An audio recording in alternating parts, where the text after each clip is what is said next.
축하하자는 건지 경고하자는 건지 상견례 식탁 위에 올려진 청첩장 한 장이 우리 모두의 목을 조용히 조여왔는데요. 누군가는 씁쓸한 미소로 잔을 들었고 누군가는 말끝을 삼킨 채 물만 마셨습니다. 상견례가 갑작스럽게 성사된 탓에 서로의 이름을 3번씩 되뇌어야 겨우 입이 풀렸는데요. 오늘 이 자리는 이 지역의 결혼 선언 이후 처음으로 두 집안 어른들이 공식적으로 마주 앉는 자리였고 그 사실만으로도 모든 사람이 조심스러워졌습니다. 누가 봐도 축하의 자리여야 하는데 이상철의 표정은 굳어 있었고 김다정은 어색함을 숨기려고 과일을 자꾸만 꺼냈었습니다. 조옥래는 속으로 이게 참말로 복인지 화인지 하고 중얼거렸는데요. 옆자리에 앉아있던 김장수가 사돈, 오늘은 일단 웃고 보자고요 하고 낮게 말하더라고요. 그 말이 불안에 떨리던 식탁을 간신히 붙들어준 것처럼 느껴졌습니다. 상견례는 준비된 자리라기보다는 도망칠 곳을 막아버린 긴 복도 같았습니다. 이 지역은 최대한 정중한 말투로 부모님들께 먼저 인사드리고 싶어서 서둘렀습니다라고 운을 떼었는데요. 이상철은 그래, 인사는 좋은 거지. 좋은데 아이고 내가 말을 천천히 해야겠구나 하며 말을 흐렸습니다. 김다정은 분위기를 바꾸려고 지혁이는 어렸을 때도 결론부터 말하는 아이여서요. 좋은 결론이면 더더욱 서두르더라고요라며 웃어 보였는데요. 그 웃음이 살짝 떨리더라고요. 정작 누구보다 어색했던 사람은 지혁 본인이었습니다. 비혼주의라는 신념을 오랫동안 말해왔고 지은호에게 우리는 이성 사이가 될 수 없다고까지 했던 사람이 이제 결혼이라는 단어를 내놓고 있으니까요. 상견례 자리에서도 그 말의 무게가 자신의 목을 누르는 걸 느꼈습니다. 이상철은 아들의 눈빛에 낯선 그림자가 앉아있는 걸 보고 마음이 서늘해졌습니다. 얘야, 내가 이 결정을 통해 누구를 지키고 싶은지는 묻지 않을게. 그런데 내 자신이 그 누구에 포함되는지만 확인해라. 그거 빠지면 끝내 다 일터라라고 속으로 말했는데요. 말로 꺼내진 못했습니다. 상견례 자리에서 부모가 자식의 발을 강하게 붙잡으면 그때부터는 축하든 반대든 다 모양새가 어색해지거든요. 조옥래는 한숨을 참으면서도 말끝이 늘 따뜻했습니다.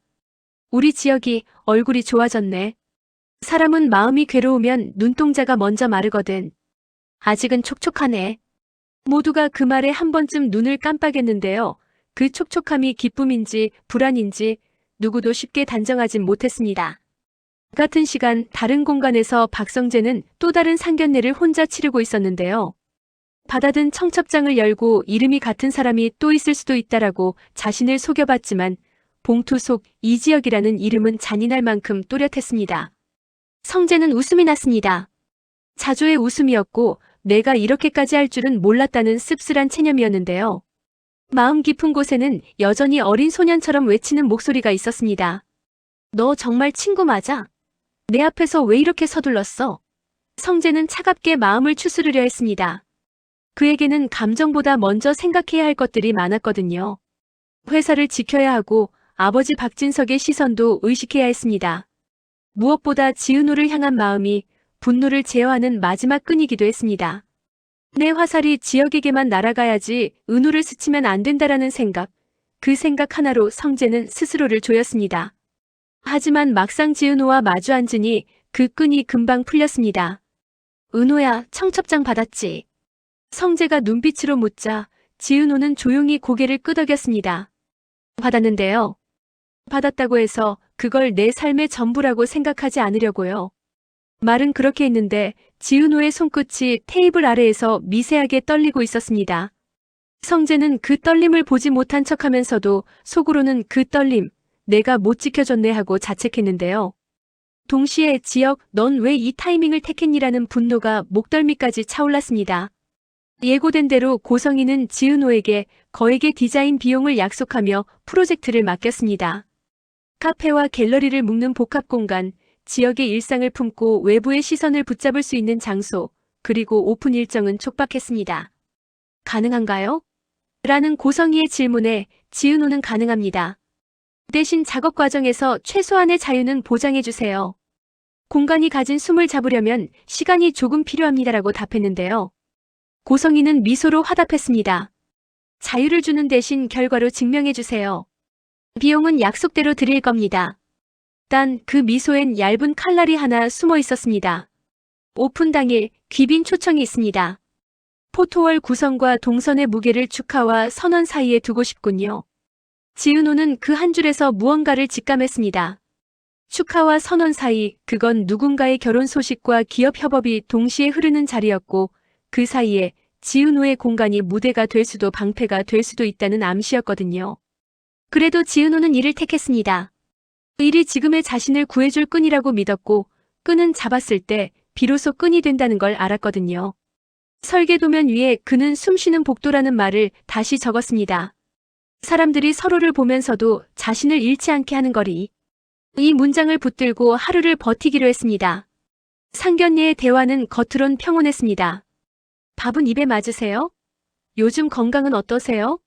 같은 상투적 질문이 몇 번 오갔고, 누군가는 요새 젊은 사람들 결혼 안 한다더니 우리 지역이는 과감하네요 하고 웃었습니다. 그 웃음 속에서 김다정은 젓가락을 내려놓고 말했습니다. 우리 애는 과감하긴 한데 마음 정리하는 게 느려요. 오늘도 아마 집에 돌아가서 한참을 앉아 있을 겁니다. 이상철이 그 옆에서 응수했습니다. 결혼은 요란하게 떠드는 일도 너무 꽁꽁 숨길 일도 아니지. 근데 서두르면 꼭 한쪽이 발을 헛디뎌요. 누구에게 하는 말인지 애매하게 흘러나온 아버지의 경고에 지역은 조용히 숨을 고르고 아버지 말씀 새겨둘게요 라고만 했습니다. 그 말 속에는 이미 헛디딘 발이라도 다시 디뎌보겠다는 고집이 숨어 있었습니다. 그 고집은 지역 특유의 책임감이기도 했는데요. 역설적으로 그 책임감이 지금의 혼란을 더 키우고 있었습니다. 성재는 상견례 소식을 듣고도 자리로 가지 않았습니다. 대신 박진석을 찾아가 비슷한 질문을 던졌습니다. 아버지, 결혼은 개인의 일인데 왜 기업의 일이랑 자꾸 엮이죠?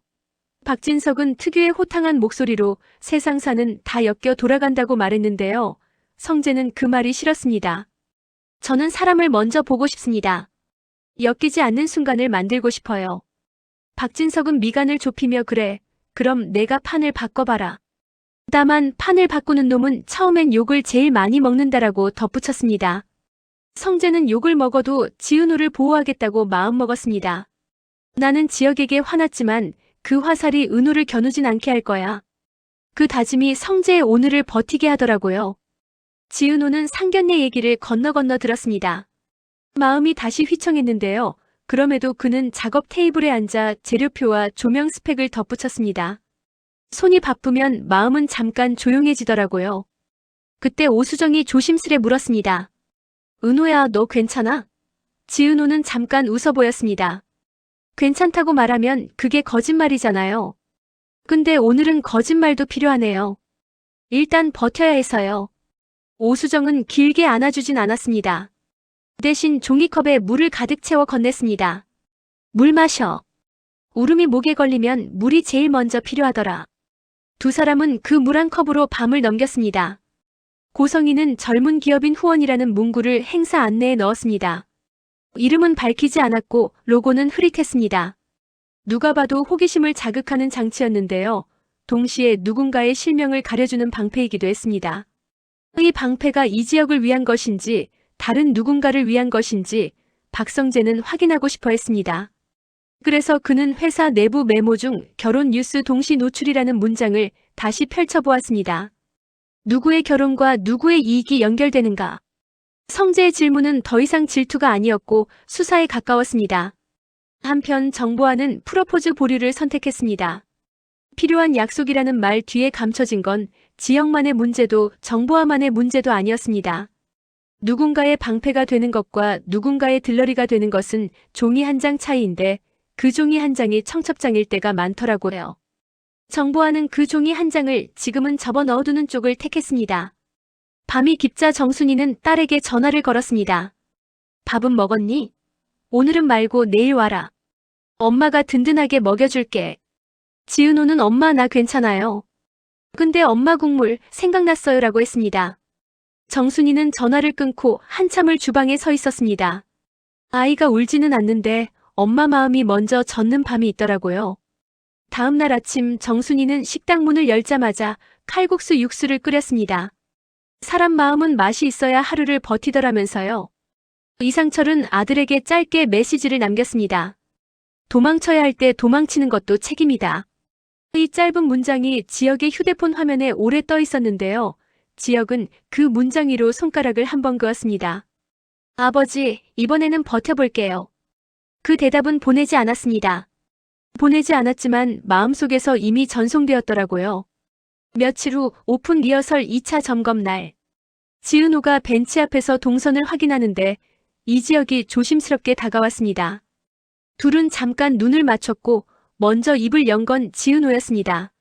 선배, 오늘은 손님으로만 있어주세요. 길 잃는 분이 있으면 복도에서 잠깐 쉬어가시라고 안내만 해주세요. 지혁은 고개를 끄덕였습니다. 내가 한 말, 내가 빌려 쓸게요. 잠깐 침묵이 흘렀고 두 사람은 각자의 자리로 돌아갔습니다. 관계의 회복은 아니었고 경계의 정리에 가까웠습니다. 경계가 선명해야 서로가 덜 무너지거든요. 예고된 상견례의 후속 만남도 이어졌습니다. 이번에는 조금 더 직설적이었고 의뢰보다 조건과 시기가 이야기의 중심이었습니다. 식은 언제? 신혼집은 어디? 혼수는 간소하게? 같은 질문 밑바닥에는 어떤 리스크를 누가 감당할 것인가라는 계산이 깔려 있었는데요. 김다정은 결혼은 일이 아니고 사람입니다라고 조용히 말했습니다. 조옥래는 이왕 할 거면 서로의 상처를 덜 긁는 방법을 먼저 정해라라고 덧붙였습니다. 그게 어른들의 언어였습니다. 지혁은 그 말을 오랫동안 곱씹었습니다. 상처를 덜 긁는 방법. 그 방법이 누구에게는 침묵이고 누구에게는 발표이고 누구에게는 보류일 수도 있었습니다.